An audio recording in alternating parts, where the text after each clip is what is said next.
Ayong adlaw mga ka-low carb, mao ni ang ito ang ika-upat nga video nga gi-release o ang topic nato karong adlaw ang stages of fasting. Ang pamaagi sa pag fasting o pagpuasa. Your body reacts differently depending on the length of the fast, no? Depende sa ang reaction sa imong lawas, magdepende sa gitas-on o gidugayon sa imong pagpuasa. Adunay puasa nga from 0 to 4 hours, mo ni ang feed state nga diin ang imong lawas mag-digest sa mga pagkaon nga imong gikaon. Blood sugar and insulin are higher, no? Kabalo naman ka sa ugali sa Pinoy na every 4 hours kaon. So kung mamahaw ka og alas 8 breakfast nimo, 9, 10, 11, 12 pagka alas 12 kaon na pug ka. So mao nay fasting nga niini every 4 hours. Pero kana nga process dili pa jud totally matunaw sa imong lawas ang imong gikaon, sudlan na pod, no? Wala siya time nga ma-cleanse ang imo ang kinaon kay napay sulod pun-an at pun imong sulod. So kana nga matang sa pagkaon o fasting, medyo makapata sa sugar o ang insulin nimo taas, no? Tungod kay every 4 hours taod wa pay labot gani in between meal napay merienda, di ba? Mao man kasagaran nato mag breakfast tag 8 o'clock, pagka 9 or 10 merienda, pagka alas 12 paniod to, alas 3 merienda na pod, tapos pagka alas 7 sa gabi, alas 8 manihapon, pagka alas 12 or naana po'y midnight snack, no? Nauso naman ang midnight snack karon, dapat gani gabi dili na nato sudlan o pagkaon ng atong tiyan. So mao ni ang kasagaran mga sakit nga manggawas, no? There is every 4 hours nga gakaon. Mao man ni normal nga ginahimo sa mga Pilipino o kanato, no? There is sa Pilipinas nga 3 times a day ang meal, regular meal, plus tulo ka merienda sa buntag, hapon, karon gipunan na hato sa gabi na midnight snack. So diri jud nang gawa sa mga sakit, no? High blood, cholesterol, taas nga cholesterol, diabetes, uric acid, ining gouty arthritis, uban pa, no, nga mga sakit nga apektado na ang ato ang kidney, fatty liver, daghan na maapektuhan sa lawas tungod sa matang sa pagkaon sa mga Pilipino. Ang ginakaon pa jud rice, bread, pasta, sugary drinks, starchy food, kanang mga pagkaon nga taas kay harina, mga starch, no? Labi na kanang ginatawag nga mga starchy food, kanang mga tanom nga nitubo ilawom sa yuta, sama sa kamote, sama sa unsa pa na patatas, no? Basta nasa ilawom sa yuta, dili na recommended sa low carb. Although ang kamote healthy man, alang niya itong mga walay mga diabetes. Pero kung may diabetes ka na, isa na sa maingon ba nato, matawag nato nga red flag or mga bawal nga mga pagkaon. Lain nga matang sa fasting mao ang 4 to 12 hours post-absorptive state. Diin ang maabot na nga to sa 12 ka oras ang imong fasting.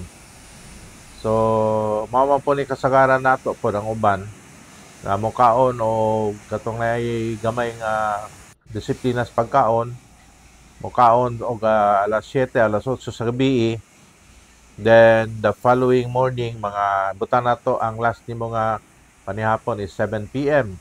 So mag-breakfast ka 7 p.m. That is already a considered nga 12 hours fasting. Nindot po na siya kay at least na ay time nga gigahin nimo sa imong lawas nga hilison tong mga kinaon bago nimo pun-an na po ang imong tiyan og mga kinaon. So at least na time ang imo ang lawas nga mag-process, no? Ma-convert nga to sa nutrients ang imong mga ginakaon. So sa ani nga pamagi ang insulin na mag-drop, your body starts using stored glycogen, kaning carbs in the liver for energy, no? Kaning glycogen mao ni siya ang carbs in the liver, no? Kaning mga glucose nga gi-produce sa liver. Kaya atong liver magod gawa sa mga ginakaon nato, ang liver nato store ni siya og glycogen gikan sa mga carbs o gikan sa mga pagkaon nato nga gi-process ato ang atay, then i-release niya as glycogen. So normally ang atong liver naga-produce po ni siya glycogen or glucose nga need for energy sa atong lawas, no? Otrohon ako ang atay siya tong tig-process, siya to nagasala sa atong mga kinaon para ma-distribute as nutrients na kadiyang ang gikinahanglan nato sa atong lawas nya. Ang liver po nato mag-produce po ni siya og kining cholesterol, kining natural nga cholesterol. Kaya ang cholesterol magod nga ginaproduce sa ato ang liver, gikan na po ni sa itong mga kinaon, makayo man ni sa lawas kay para man ni sa ato ang energy.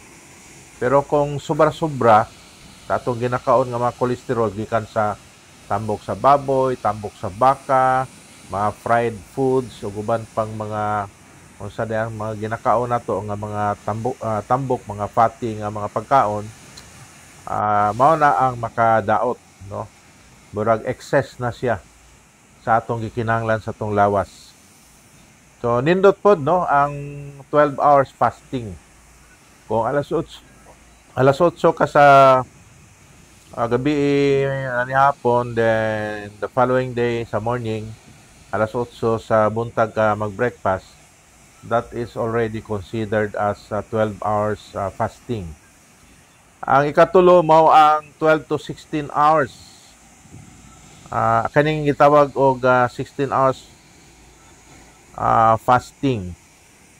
Glycogen stores decline, no? Katong mga kung mabot og 16 hours ang imo ang pag-fast, no, gikan sa 12 to 16 hours, ang mga benefits sa imong lawas, ang kaning glycogen gikan sa carbohydrates nga ginakaon nato, mga sugary food, then ma-convert into glucose or glycogen nga gi-process atong atay.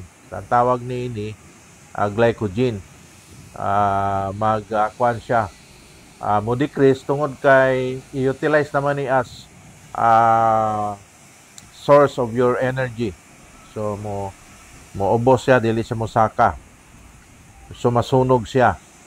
Ikaduha, fat burning begins, no? Diha na magsugod og sunog sa mga tambok ang imong lawas to be used as your energy. Ang ketones magsugod dinhi, magsugod ng ketones. Kaning ketones mga ka-low carb, mao na ni siya ang proseso sa imong lawas nga mag-shift siya, mag-convert into ketones or kaning fats burning. Ang sunugon sa imong lawas nga mao na i-source sa imo ang energy no? Instead of glycogen, ketones na ang source sa imong energy. Katong mga fats na ang sunugon. Kamo nang mo sugod ka nagkaniwang, no? Sugod ka na, although gradual ang pagka pamayat nimo, pero at least na siya resulta. O kasagaran ang mga tao kuan sila, no, nag-observe sila og intermittent fasting. Kaning intermittent fasting is 16-8 nga kuan, no, 16 hours nga walay kaon, unya 8 hours, sulod sa 8 hours diha na pud sila magsugod og kaon. So sample sa intermittent fasting. Butang na to sa bang oras ka magkaon nga ihapon nimo moabot og 16 hours gikan sa imong panihapon. Then usually alas 12 sa udto diha pa sila mootro kaon. So sa duration gikan sa panihapon 16 hours hantod sa paniudto, i-skip nila ang breakfast. Amo nang ginatawag nga intermittent fasting. Then pag alas 12 sa udto, banat na po na silang kaon, no? Suma sa akong nabalance mga kailang nga naga-observe og intermittent fasting, bisan unsa daw nga kauno nila, pwede, no? Kaon sila sa tudo sa ilang mga gikinahanglan during that 8-hour duration from 12 sa udto ngadto sa 8 o'clock na po sa gabi. In between, pwede sila mokaon o gabi sa unsa ilang kaunon. Then after 8 p.m., dili na sila magkaon. Hantod sa alas 12 sa udto, mao na intermittent fasting.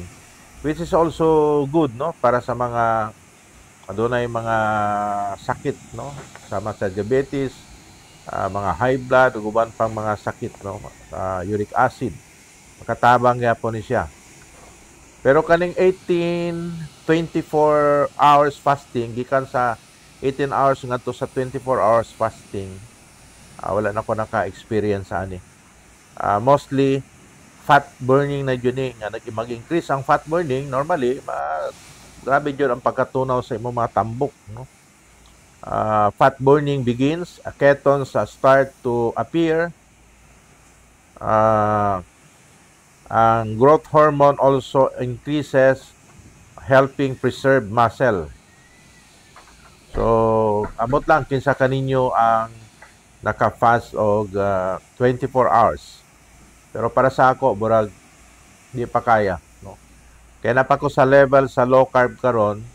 Actually, ang ginahimo nako is 3 meals a day. Pero nahinay na nako pong adjust sa low carb nako karon nga experience. Ang mukaon lang ka kung gutomon. Lahi mag-ugali sa Pinoy kay oras agdon, no?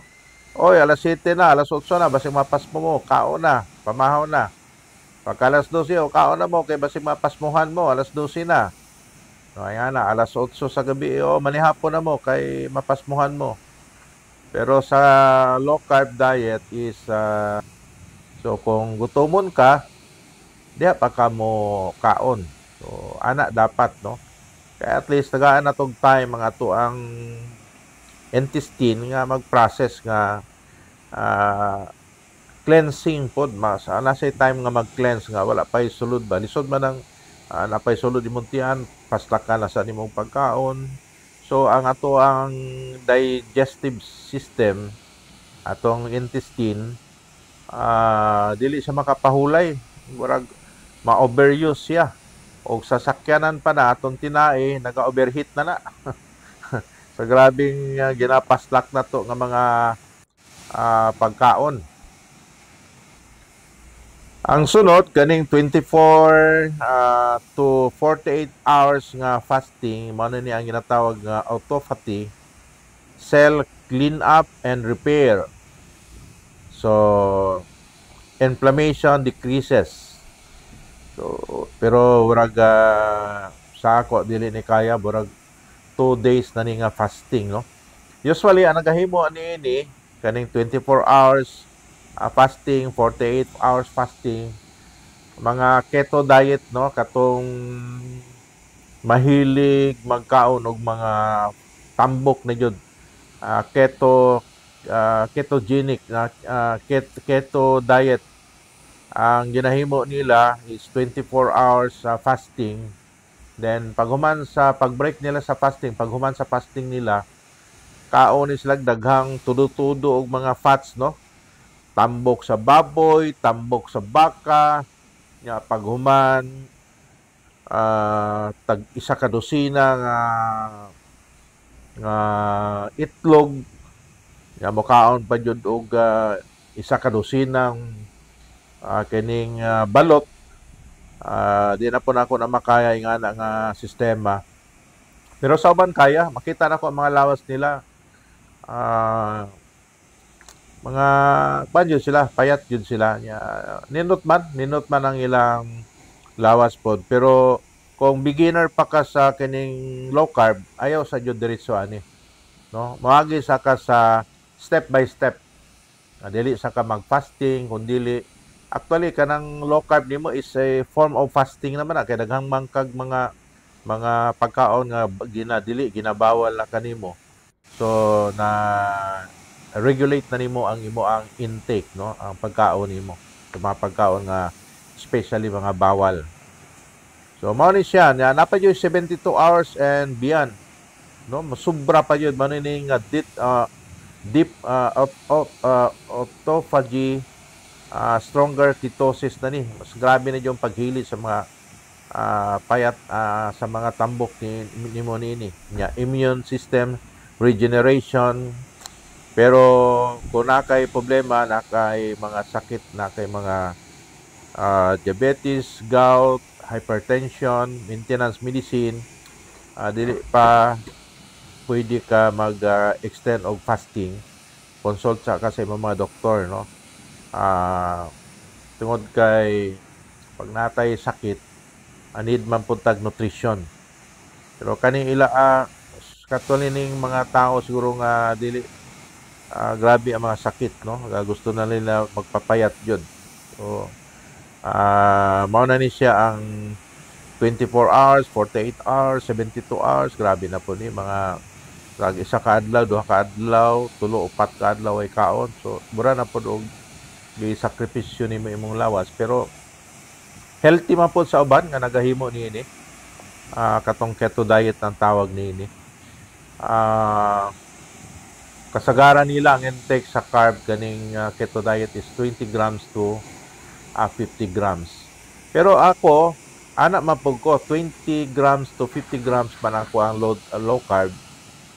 Pero kaon ko kung gutomon ko. Ana lang siya. Ay beginner pa man ta. So ako ang pagsugod na ako, ang akong timbang 110 kilos, no. Overweight na jud ko, obese, no. Pero after 30 days, nagbawas ko 7 kilos.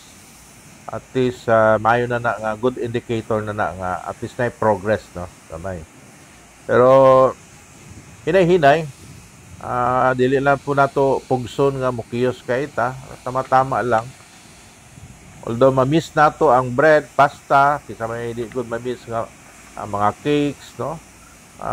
Unsa pa na diha nga mga pagkaon nga mga lamian, pero mag-suffer man po ng ato ang lawas. So kuan yun na siya kaning atong nadyo diha ang sacrifice, ang imong determination sa goal nimo nga ma-achieve, og sa good health, no, sa may panglawas. Kay usaon man ang gamay nga pag-antos nimo nga maka-benefit ka taas-taas sa imong kinabuhi kaysa magkuan ka diha, banat ka gami nga mga pagkaon, pero mao lagi po to daghan po kag sakit, no. Sa 16 hours fasting, daghan po kuan niini, nagasubay niini, no calories, only water, black coffee or plain tea ang allowed during sa 16 hours. Ang 8 hours eating window, all your meals for the day are eaten within this time. Banat ka ng kaon, banat ka kaon. Way bawal, bisan unsa, way bawal, no? Sumasa kong kaila, mao po ni ang intermittent fasting. Pero dili na mo akong gina-observe karon. Ang ako is low carb, 20 to 50 net carb intake daily. So unsa man na siya, mga pagkaon na sama sa cauliflower, no? Mao nay ipuli nimo sa imong rice, no? Sama sa mostly ang akong ginikaon ang lettuce. Sa una di man ko hinga og lettuce, pero karon ganahan ako og lettuce, no? Sunod pipino. Sunod ginakaon ako kining okra, no? Kaning mga ginakaon sa una di na ko ganahan ani, no? Ang ginakaon ako katon yung mga lamian nga mga pagkaon, no? Mga sagaran mga bread, mga unsa pa na diha. Pero daghag bawal. Ang allowed lang katong na-mention ako unya ang meat, ang ako chicken man allowed ta sa low carb, allowed ang baboy ug baka, no? Kung wala kay dili taas imong cholesterol o wala kay fatty liver, allowed na siya. Pero kung na kay fatty liver niya, taas imong cholesterol, ginabawal pa na siya. Ang katong mga healthy fats lang, sama sa isda, pompano, gikan sa bangos, kaning salmon, no? Mao yun ay mga gina-recommend. O nya tea, pwede man tea, nya kaning tsokolate, tabliya, kay mga healthy fats man na, avocado. So, maura yun na ako ang ginakaon. Sometimes na ako yung mga cheating, pero kuan lang siya, minimal lang pod. Buralag tambal lang sa laway, no? Kanang burag kahidlaw nimo sa pagkaon. Pero ang akong na-observe nga ang gutom manggod kung mahilig ka sa carbs sa una, gusto ka mo kaog kanon, kaon ka og tinapay, spaghetti, guban pa. Ang carbs manggod dali mahili sa imong tiyan, dali siya tunawon. Mao na yung reason nga dali po ka gutomon, no? Dali ka mabusog, dali po ka gutomon. Pero sa low carb, ang na-observe nako, kung i-combine nimo ang protein, no?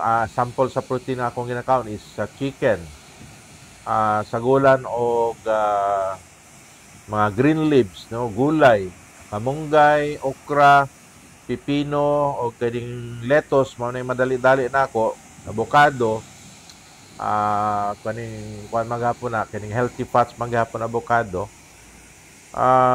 Mas dugay ka gutomon. Unsa may hinungdan nga dugay ka gutomon tungod kay ang karne sa manok mas dugay siya mahilis sa imong lawas, sa system sa imong lawas, kung ikumpara sa carbohydrates nga dali lang mahilis. So carbohydrates madali ka gutomon, pero ang protein dugay ka gutomon. Rason is dugay mahilis, no? Kamo na yung rason.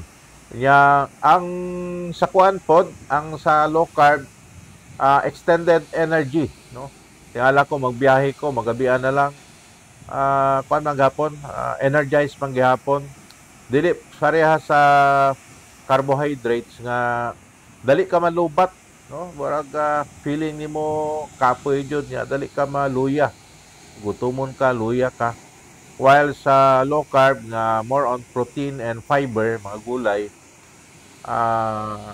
dugay ka gutomon, no? Gutomon man gihapon pero dugay, then ang imong energy extended, ma-extend ang imong energy. Di para sa una nga dali ra ko maluya. Especially kay ako nagabiyahe ko.